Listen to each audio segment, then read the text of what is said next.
All right, all right, all right. Welcome, you loyal listeners, to another episode of Agents Influence Podcast, Conversations with who? Me, Jason Cass. And today I am here with Mr.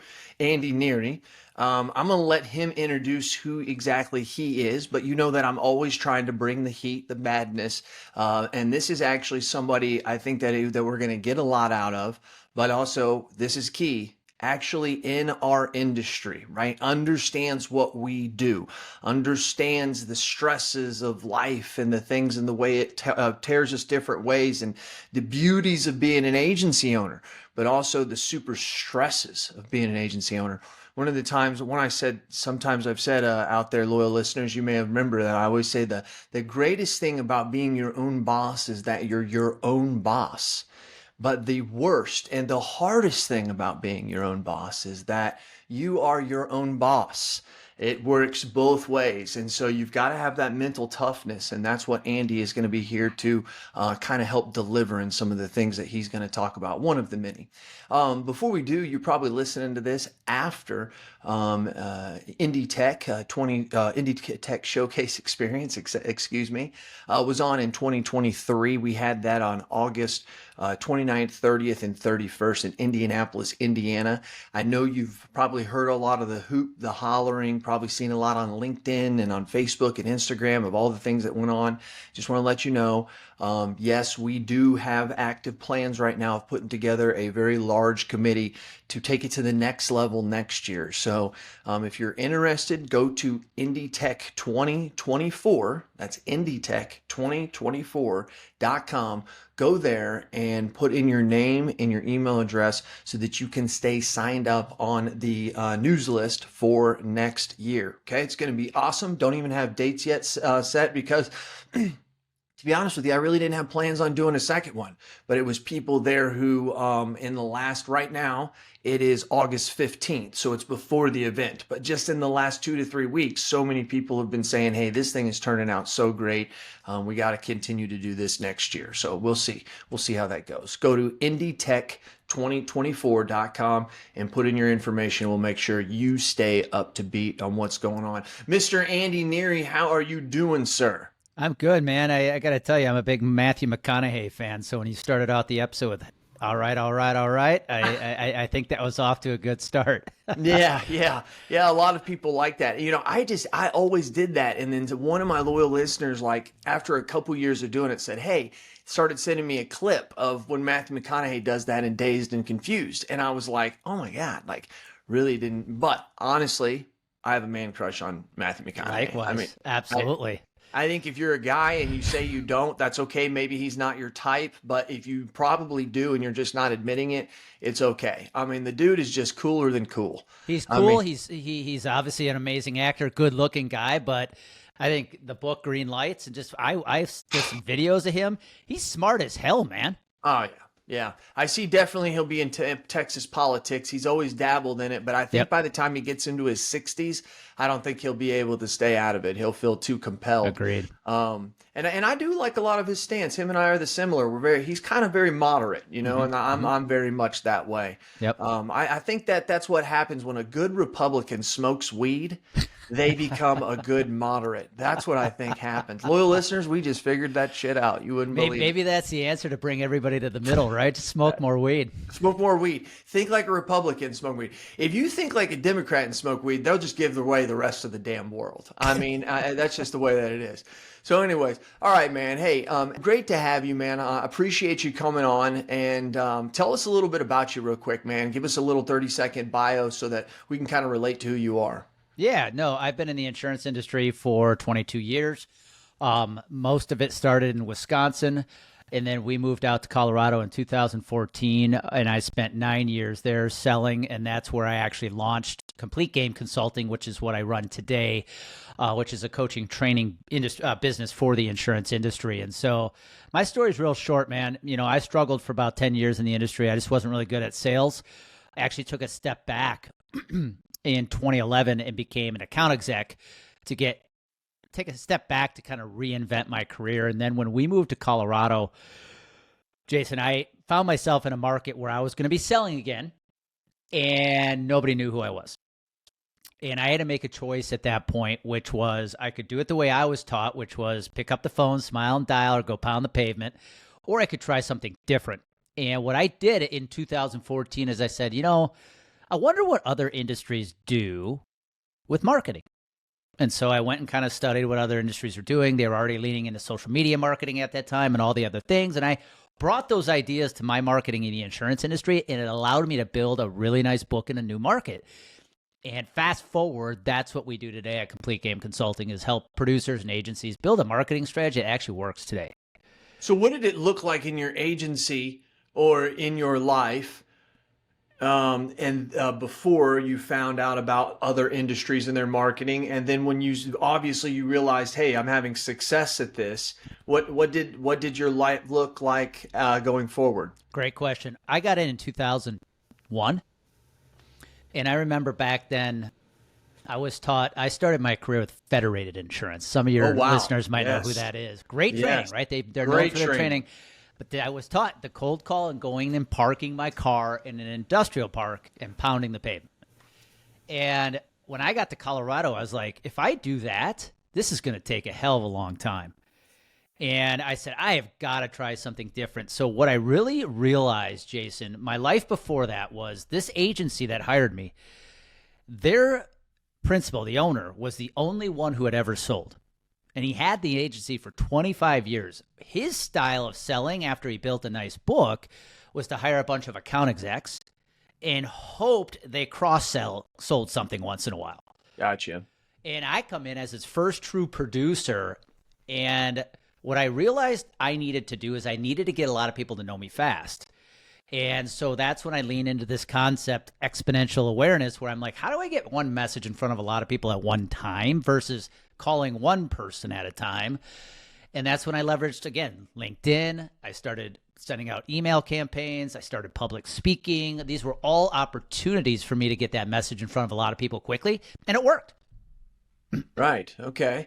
And then from that, how long did you continue to do it before you realized, wait a minute, there's this, tell me if you're familiar with this, Andy. So in 2009 and in 2010, Facebook was not new, but new to the world, basically, right? Something was better than MySpace. Let's put it that way.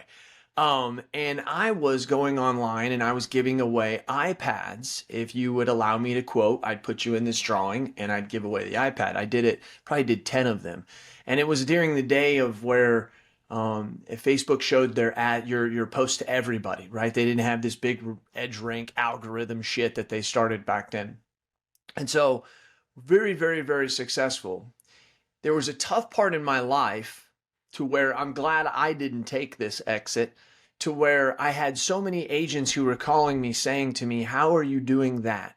How are you writing your blogs? How are you doing all this stuff that you're doing? To where it got to the point where I started taking on business. I started charging people and teaching a team to try and help them do it. But I also found out that agents, I hate to say it, and the agents, you know that I love you, so I can pound on you because I'm the same. They want everything done for them when it comes to the marketing. They want it to where I hire you, I pay you a little bit of money, but I want you to drive me a lot of quality, high net worth leads, right? I mean, or whatever it could possibly be. And so that became very stressful. But I think there's a lot of agents out there who have run into that. And there's also a lot of marketing companies who were once agents like yourself. And they came to that point in time in the road where they said, well, rather than doing this insurance, I'm going to keep continuing doing this marketing. What was that time in your life like, Andy? Great question. So you were about 6 years ahead of me. Okay. Maybe even a little more. Well, so we jump around here. 2019. No, when I say that, what you did with the people reaching out to you saying, hey, Jason, how can you help me? That happened to me in 2018, 19. It actually started with public speaking. People saw what I was doing in the industry as far as public speaking goes, and I had some friends in the industry reach out and say, hey, could you help me prepare? I'm going to be speaking at this SHRM conference, and I'd love for you to help me put together a good talk. So that's where it started. And then I realized what happened. I said, wait, this isn't just this person wants to speak. We've got a communication issue in this industry. People are just not good at telling the market what they do and how they can help. Amen to that, Andy. And what changed my life, if I could grab the book, I would, is about that same time I read a book called Building a Story Brand by Donald Miller. Yes, God, I And have heard about this guy so much in the last 2 years. it made me realize selling today is all about telling stories. Marketing today is about telling stories. The problem, though, in the insurance industry is we love to talk about our own story. Go look at every website of every agency in this industry, and it's talking about themselves. If you just take that and flip it and just talk about the prospect story, everything will change. And I saw it change my business. And so I actually went out and became a certified guide from StoryBrand so we could use their content. And I realized if we could help producers and the agencies they work for build better marketing messages directed at the right people, everything would change. And we've seen the fruits of that from our clients. And I hit a point, Jason, and I said, I know where my gift is. Like my gift is coaching and training. And I sold my book, and people still today probably tell me I'm crazy for doing it because the way multiples are these days. But I knew where I was going, and I knew what I wanted to build, and it's been an exciting What ride. makes you happy, right? Yeah. And you know that Yeah. you're still helping people. You're just helping the people that you were at the time. And I think that that's very awesome that you do that. One of the things that I think is, I'm sorry, I'm already thinking of the next thing because you're talking about this. What was it? Building a Story Brand with Donald Yep. Miller, right? When you're talking about this book, I know 2 or 3 agents who are very creative, who have read the book, who have talked about it a lot. And one of the things that I think this is why your gift is so awesome, and I'm glad you took the route you did, because if you're as good as you say you are, which obviously you're making a living off of it for this long, you have to be. These other agents out there, there's one agent in particular, because he's my friend. His name is Nicholas Ayers. He literally lives and breathes this book, and he's so good at what he does and telling the story and understanding that it's not about the coverages or all this. It's about all that stuff that you were just talking about. But sometimes when he goes to explain it to people, he's so creative, it just comes to him that it's not as exactly, he doesn't explain it as easy. And I've ran into some people who can. And I've thought to myself, when I meet them, I think, man, you have a unique gift to be able to explain this in a very common sense approach way. Because someone like me, who's never thought of using a story to build a brand, that is such a remote idea that it takes somebody to really dumb it down like a fourth grader to get into my second grade mind. Does that make sense when I say that, Andy? 100%. Donald Miller, the author, he says that he uses a quote all the time. He says, "If you confuse, you lose." And I think our industry is guilty of that. I come from more on the health insurance side. True that, brother. We acronym everything to death. It's so easy to talk 9 levels over the prospect's head. But to your point, even if you have the concept of the story brand model, if you don't explain it to the point a fourth grader could understand it, you're going to confuse people. And if you confuse people, you lose them. So your point is so well made, because the best marketing is the most simple, clearest marketing. And people don't like hearing that because they love their fancy words and they love the catchy phrases they use. But if people don't understand what you're talking about, none of it matters. Matters. Such good stuff too, because we sell to middle market accounts, and we have to talk about a lot of stuff that other agents don't talk about with personal lines or even small commercial. I mean, we're talking about bringing in work comp companies that are going to help manage the claims. We're going to bring in loss control companies that are going to help manage the losses. We're going to bring in a safety manager and hire them to create a safety committee and bring these things. And there's all these things they're doing, which is no one has really instructed them on this. But I notice sometimes that some of my producers who are very good at saying, we're going to do this, this, this, this, and this, have good success. But some of my other producers, well, I only have one, who doesn't really put things in order. Just kind of tells a nice story of how everything's going to unfold and this is going to happen over there and there. Doesn't get detailed. I notice we'll have just as much success, if not more, than the person who really is prepping things out, but they're not telling a story. You know, so I've always kind of thought about that when I when I hear about this Donald Miller. I was just talking to somebody yesterday about this. That's why it's so crazy that you bring this up, Andy. Well, and I think what you're talking about, I believe there's actually a way to bring both of those together. Because on the one hand, when I hear the producer is really good at laying step by step out, I think we make a mistake in the industry. We help with some sales training and coaching, Jason, but I tell people I don't focus on like how to overcome objections. No, it's about the storytelling. It's about what are you saying in your meetings that really engage people. And I think what that producer does a good job when they lay step by step is when you're clear about expectations and you're clear about what happens next. Yes. Prospects now know what to do next. That's a very underappreciated skill. It is. A lot of producers miss when it's, guys, one of the reasons they're not taking a step forward is you haven't made it clear as to what to do next. I don't know what to do. The other side of that is the storytelling. Love that. And just to, I'll go over it quickly. I don't want to ruin the book for people, but the storytelling formula is the way Donald Miller writes it. It's very simple. There's a hero who has a goal, but encounters a problem keeping them from the goal. Therefore, they need a guide who's got a solution to help them have success and avoid failure. Now, that is how every movie and every book has ever been made. And when you think about this was the unlock for me, Jason. And this will be so good for your commercial producers. When you identify an ideal prospect, there's two ways to do it. There's demographics and there's psychographics. So if I asked your audience, who is your favorite client today? They could write down the name of a company and probably the main contact there, right? If I said demographically, why are they your favorite? They would list out the size, maybe the revenue, the number of employees, the industry, right? Now in commercial, industry is a big one. I specialize in oil and gas or construction. However, demographics alone cannot identify a good ideal prospect. Psychographics is where the gold is. Okay. Because when I say what are psychographics, when I ask why are they your favorite client, what is it about these people you love working with? And what is it about them that lets you do your best work?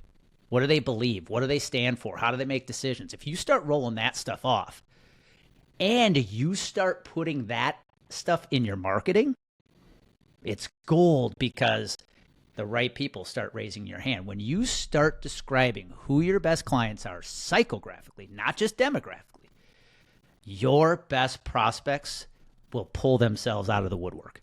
I like what you said, and you probably said it on purpose, but maybe you didn't. You said your best prospects will start raising your hand. That's what you said, and I think that is your best prospects will start raising your hand. Yep. I thought that was because I think we've all been taught right? If we go build a list today, think about how most producers or agencies build a list. They just go to a platform like a MyEdge or something, and they start putting in the demographic filters, location, industry. The ones who take that list though and then use marketing to pull the right psychographic fits out of that list will strike gold. They'll win more business with less opportunities, to be honest with you. I believe that. Because they're always talking to the right people psychographically, and that is typically where the big wins occur, is when you and that prospect are a psychographic fit. So what do you have, software that helps them do this, or do you go through a course, or how do you work with people, Andy? Yeah, no, we do a lot of workshops. We do a lot of one-on-one coaching. We run our Broker Branding Academy 3 times a year, which is a virtual academy, 12-week program. And then we're excited. I'm probably saying this way too early, Jason, but on January 1st, we're going to be launching Complete Game University, which is will be our new online coaching platform, our membership site, which we are over. There's a lot of work to be done between now and the end of the year, but we're excited to be bringing that platform to the industry. Well, good. Fantastic. I do like that. So going forward, I mean, where do you see the strengths of this industry being, knowing that marketing has always been something that has just been kicked aside, right? And it's because, well, we make all of our money on referrals. I mean, that is so funny because like you go over to the captive side and they'll tell you it's 100% lead generation, right? I mean, so it's like, well, there's millions of ways to make this work. But we control 61% of the PNC premium in the United States as independents. We get referrals that come in. I spend very little money on marketing. God, I can't even tell you. It's embarrassing. I don't even want to admit how much little money I spend on marketing. But yet I grow 18 to 24% every year. And now here comes Andy Neary. He's knocking on my door and he's saying, you know what? If you do this, I think this will help you. But in the meantime, you just stopped me from going and getting in my brand new 2024 Audi Q7 that I was getting ready to leave at 1 o'clock in the afternoon, because that's just what I do because I'm out of things to do. Why would I need to hire you to help me with my marketing? Great question. Well, I'm going to start by saying this. If you are growing 18 to 20% on referrals, you are in the ideal spot. Because one thing I've learned from a mentor is the quickest path to cash is through referrals.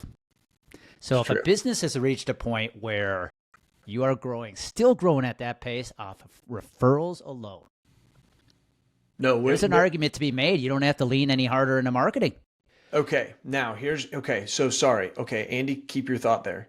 I'm speaking on behalf of most agents out there, and they think that that's the number one way that they get all their businesses referrals. Okay, sorry about that. I know for a damn fact that that's not how we get our referrals. I have freaking producers who work their balls off to get out 100%. There and make a relationship. But yes, so sir, sorry, that was me. No, this is I wanted to share that though, because this is what I want producers to hear. The quickest path to cash is referrals and public speaking. If you're willing to take the stage and get in front of a room full of your prospects, there is nothing that will turn a cold prospect hot faster than that. So public speaking changed my career. I tell every producer, if you're going to lean into something that is going to transform your business the fastest, start speaking and get really good at it. Now, marketing. The truth is, no matter where you are in your business, not enough people know who you are yet. And what marketing can do, if you put the right marketing message out, which is telling the prospect story, you are going to get a lot of people to know you very fast. You're going to create what we call exponential awareness. And when we work, most agencies we work with, Jason, I think a lot of people think we help agencies who are stuck, agencies who aren't growing. Our ideal agency and producer is somebody who's already growing fast. They've probably exceeded the $1 million book mark, sometimes even 10, and they're going, but we want to get to 20. And we know what got us here won't get us there. And what they're missing at that point is brand recognition, which is what are we doing to put content out to create massive awareness of who we are and how we can help. And so I urge any agency, any producer who has reached that point to go, what are you going to do to double your book of business without all the effort that you had to put in to get to the first million or first 5, whatever that number is? Brand recognition is the name of the game. It is. Even within younger generations have been proven that they like to do business with bigger brands and brands that they recognize and brands that give back and brands that tell them exactly what they do. I mean, it's been proven that. So I love everything that you're saying. And you know what? I want to make sure, Andy, I'm going to invite you on to our mastermind that we're going to be that we have every month. And for all you loyal listeners, if you ever want to find out, you can go to agencyintelligencemastermind.com, agencyintelligencemastermind.com. We have 2 meetings a month. We bring on people like Andy, and we also spotlight other agents. So Andy, dude, I really like your thought process here, and I think there's a lot of people in our industry that have read that book, but I don't think they can unload it. You know, the other one that's real big in our industry, Traction. Yep. Okay. And when that came out, a lot of people loved the book, but they didn't know how to institute it into their agency, right? So they became these people who were coming around that, what was it, EOS, trainers, trainers, certified, and stuff yeah, exactly. Yep. And I don't want to dilute Donald's point here, but I think that it's easy to be an organizational business type person and read traction once or twice and be able to probably go teach it if you're probably a good savvy business owner. But many business owners are not good marketers, and they don't need, and something like this book, which I'm now going to go and make sure it's my next book I read. Something like this book I think is going to be valuable, your talents, because agents just aren't good marketers. They're actually way more creative than they give themselves, credit for. But I think that you fill a good niche in this industry, and I believe that brand is one of the things like technology is, and other things that are part of the great separator of what's going to make the great agents great and good agents non-existent. Well, I think your point is well made, Jason, because I was just thinking about this as you were saying this. I use the AI analogy, artificial intelligence. Look what's going on right now with ChatGPT, right? Everybody has access to it. Just like everybody has access to reading the book, Building a Story Brand. And what the book tells you is the formula for telling good stories.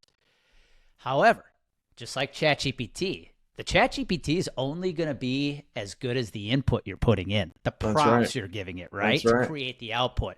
So I look at our work with agencies and advisors as, okay, good, you know the framework now, but let's make sure the input, the story you're putting into that formula is locked in.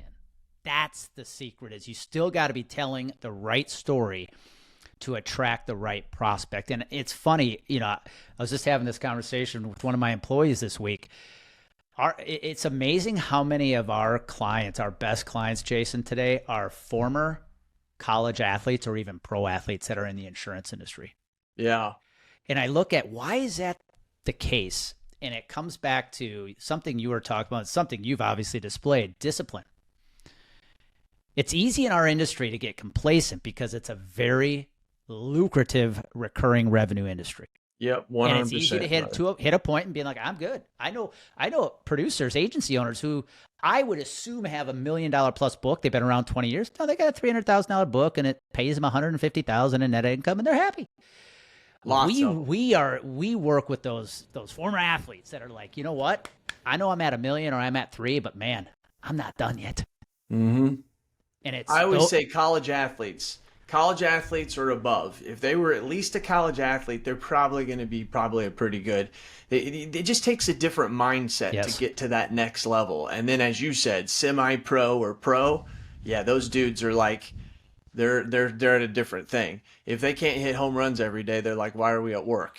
So anyways, hey, Andy, do appreciate it very much. If people want to reach out, they want to find you, where can they find you, Andy? Yeah, two things. If you don't mind, I have something they can go grab if they want. Please. I want to get a copy of it. So we've got a free, our 2023 broker marketing playbook on CompleteGamePlaybook.com or at CompleteGamePlaybook.com if they want to go grab that.